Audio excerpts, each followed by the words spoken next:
नमस्कार विद्यार्थी मित्र हो, मी प्राध्यापक डॉक्टर दत्ता हरिमनराव दी पॉलिटिक्स चॅनलवर आपलं स्वागत आहे. नमस्कार विद्यार्थी मित्र हो, आज आपण नॅशनल पॉवर या प्रकरणावर कालच्या 20 प्रश्नाच्या पुढची प्रश्न पाहणार आहोत. आज 21व्या प्रश्नापासून आपण सुरुवात करणार आहोत.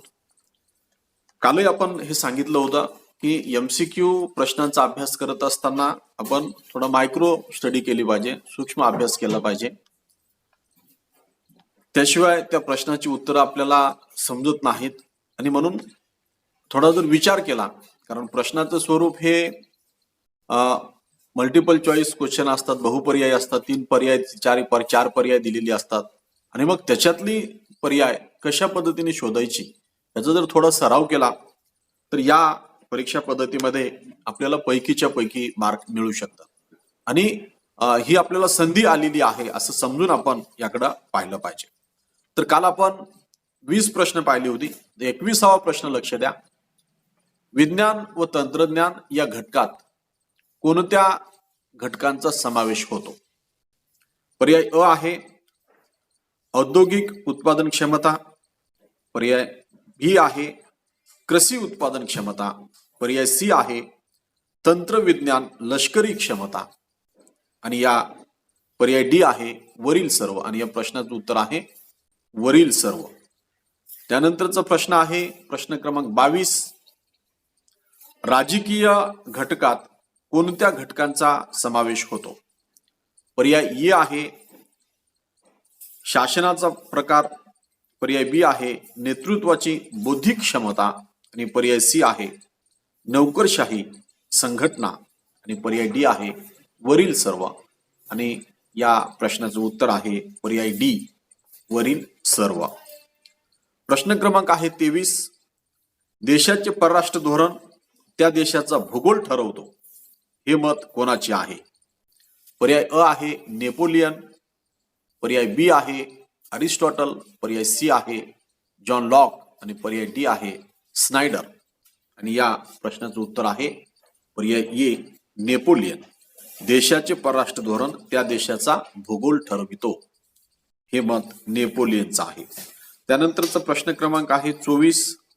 राज्यशास्त्राच्या संदर्भात भूगोलाच्या अभ्यासाला कोणत्या नावाने संबोधले जाते?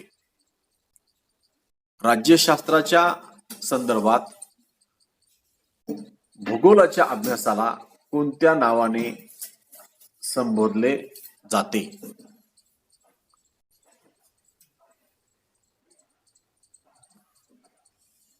पर्याय ए आहे समाज विज्ञान, पर्याय बी आहे भूराज्य विज्ञान आणि पर्याय सी आहे तत्वज्ञान, पर्याय डी आहे इतिहास. आणि या प्रश्नाचं उत्तर आहे भूराज्य विज्ञान किंवा अलीकडं आपण त्याचं नाव सुधारित केलेलं आहे राजकीय भूगोल सुद्धा पर्यायामध्ये असू शकते बरं काय. भूराज्य विज्ञान किंवा राजकीय भूगोल. त्यानंतरचा प्रश्न आहे प्रश्न क्रमांक 25.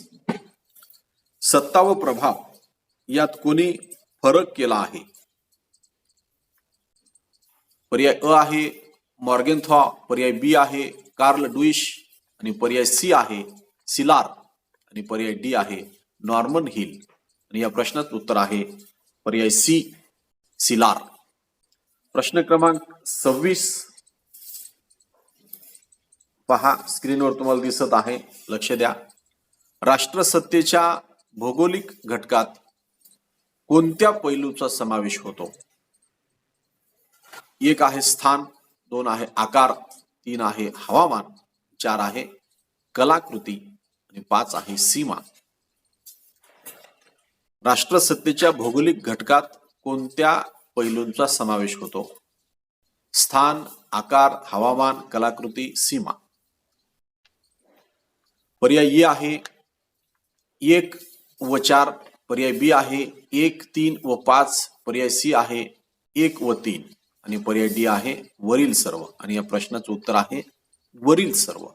प्रश्न जेव्हा अशी असतात तेव्हा बहुतांश 90% वेळेस याचं उत्तर हे वरील सर्व असते. हे आपण थोडा सेन्स हे घेऊन लक्षात घ्यायचा की प्रश्नपत्रिका कशा सेटिंगनुसार चाललेली आहे. वर एक दोन प्रश्न अशा स्वरूपाचे आलेले आहेत आणि त्याचं उत्तर जर वरील सर्व असेल तर त्याच पद्धतीने पेपर सेट होत आहे असा आपल्याला अंदाज बांधता येतो, लॉजिक लावता येते आणि ते जर लावलं तर ते अचूक ठरू शकते. प्रश्न क्रमांक आहे 27. औद्योगिक क्रांती कोणत्या राष्ट्रात झाली? पर्याय ए आहे भारत, पर्याय बी आहे इंग्लंड, पर्याय सी आहे अमेरिका आणि पर्याय डी आहे फ्रान्स. आणि याचं उत्तर आहे इंग्लंड, पर्याय बी. औद्योगिक क्रांती इंग्लंडमध्ये झालेली आहे. त्याच्यानंतरचा प्रश्न आहे प्रश्न क्रमांक 28. राष्ट्रीय सत्तेमुळे परराष्ट्रीय धोरणास कोणता दृष्टिकोन मिळतो? पर्याय ए आहे रूपकात्मक, पर्याय बी आहे आदर्शात्मक आणि पर्याय सी आहे वातावरणाधिष्ठित आणि पर्याय डी आहे व्यवहारवादी. आणि या प्रश्नाचं उत्तर आहे पर्याय सी वातावरणाधिष्ठित. प्रश्न क्रमांक 29 लक्ष द्या. प्रत्येक देशाच्या परराष्ट्र धोरणाचा उद्देश कोणता असतो? पर्याय ए आहे सत्ता, पर्याय बी आहे शांतता, पर्याय सी आहे पैसा आणि पर्याय डी आहे राष्ट्रहित. आणि हे आपण लक्षात ठेवलं पाहिजे की प्रत्येक राष्ट्राच्या परराष्ट्र धोरणाचा उद्देश हा नॅशनल इंटरेस्ट हा असतो, राष्ट्रहित हाच असतो. आलं का लक्षात? प्रश्न क्रमांक 30. देशाच्या सुरक्षिततेसाठी व राष्ट्र चांगले होण्यासाठी कशाची आवश्यकता असते? देशाच्या सुरक्षिततेसाठी व राष्ट्र चांगले होण्यासाठी कशाची आवश्यकता असते? पर्याय ए आहे विचारसरणी, पर्याय बी आहे राष्ट्रीय हितसंबंध आणि पर्याय सी आहे शक्ती आणि पर्याय डी आहे भूप्रदेश. आणि या प्रश्नाचं उत्तर आहे पर्याय बी राष्ट्रीय हितसंबंध. प्रश्न क्रमांक 31. मॅकमोहन ही सीमारेषा कोणत्या दोन देशांमधील आहे? मॅकमोहन ही सीमारेषा कोणत्या दोन देशांमध्ये आहे?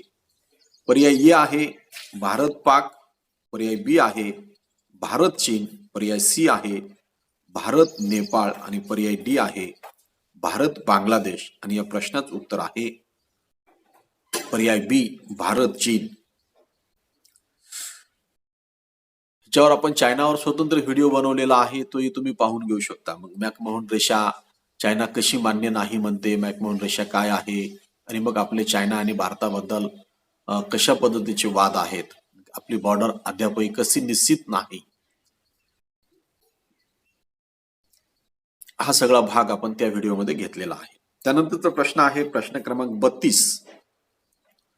भारत पाक मधली सीमारेषा सुद्धा तुम्हाला माहित असली पाहिजे बरं का. ती रुडॉल्फ आहे. जनरल रुडॉल्फने ती सीमारेषा आखली. ज्या ब्रिटिश अधिकाऱ्यांनी सीमारेषा आखली त्यांच्या नावाने ती सीमारेषा ओळखली जाते. भारत पाकिस्तानमध्ये रुडॉल्फ नावाची सीमारेषा आहे. त्यानंतरचा प्रश्न क्रमांक आहे 32.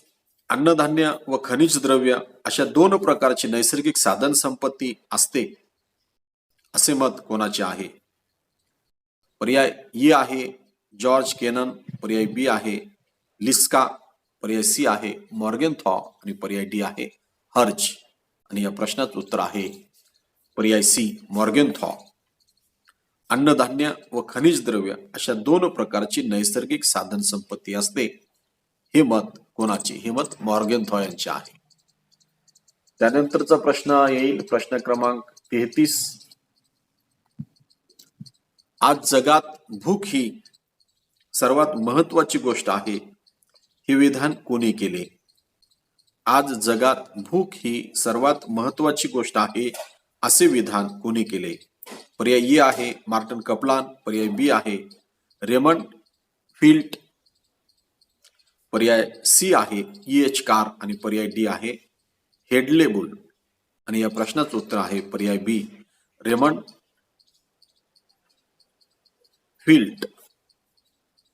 फिल्ट. प्रश्न क्रमांक 34. भारतातील अन्नधान्याच्या परावलंबनात परराष्ट्र धोरणातील कायमचा दुबळेपणा आहे असे मत कोणी व्यक्त केले? पर्याय ए आहे रॉबर्ट टक्कर, पर्याय बी आहे केन वॉल्टच, पर्याय सी आहे मॉर्गेनथॉ आणि पर्याय डी आहे जॉर्ज लिस्का. आणि या प्रश्नाचं उत्तर आहे पर्याय सी मॉर्गेनथॉ. भारतातील अन्नधान्याच्या परावलंबनात परराष्ट्र धोरणातील कायमचा दुबळेपणा आहे, हे मत मॉर्गेनथॉने मांडलेलं आहे. प्रश्न क्रमांक आहे 35. अमेरिकेत महत्वाच्या खनिज द्रव्यापैकी किती खनिज द्रव्ये आहेत? अमेरिकेत महत्वाच्या खनिज द्रव्यापैकी किती खनिज द्रव्ये आहेत? पर्याय ए आहे 13, पर्याय बी आहे 15, पर्याय सी आहे 11, पर्याय डी आहे 14 आणि याचं उत्तर आहे पर्याय बी 15. प्रश्न क्रमांक आहे 36. भारताचा जगात कोळशाच्या बाबतीत कितवा क्रमांक लागतो? पर्याय ए आहे पहिला, पर्याय बी आहे दुसरा, पर्याय सी आहे तिसरा आणि पर्याय डी आहे चौथा आणि याचं उत्तर आहे पर्याय सी तिसरा. प्रश्न क्रमांक आहे 37. लोकसंख्या ही या देशाच्या आवश्यकते एवढी असावी, ती फार कमी किंवा जास्त असू नये, असे मत कोणी मांडले? पर्याय ए आहे प्लेटो, पर्याय बी आहे अरिस्टॉटल, पर्याय सी आहे मॉर्गेनथॉ आणि पर्याय डी आहे रुसो. लोकसंख्या ही त्या देशाच्या आवश्यकते एवढी असावी, ती फार कमी किंवा जास्त असू नये, असे मत अरिस्टॉटल यांनी मांडलेलं आहे. म्हणून या प्रश्नाचं उत्तर आहे पर्याय बी अरिस्टॉटल. त्यानंतरचा प्रश्न आहे ज्या पक्षाचे सैन्यबळ अधिक त्याच्या बाजूने ईश्वर असतो, हे विधान कोणी केले? आणि यासाठी पर्याय अ आहे मार्टन कपलान, पर्याय बी आहे स्टेनले हॉफमन आणि पर्याय सी आहे व्हॉल्टेअर आणि पर्याय डी आहे मिचेल. आणि या प्रश्नाचं उत्तर आहे पर्याय सी व्हॉल्टेअर. ज्या पक्षाचे सैन्य बळ अधिक त्याच्या बाजूने ईश्वर असतो, हे विधान व्हॉल्टेअरने केलेलं आहे. त्यानंतरचा प्रश्न आहे राजकीय विचारसरणी असा शब्दप्रयोग पहिल्यांदा कोणी केला? राजकीय विचारसरणी हा शब्दप्रयोग डी ट्रेसीने केलेला आहे. पर्याय ई आहे जेरमी बेंथॅम, पर्याय बी आहे मॉर्गेनथॉ आणि पर्याय सी आहे ट्रेसी आणि पर्याय डी आहे सेलिंग. आणि या प्रश्नाचं उत्तर आहे पर्याय सी ट्रेसी.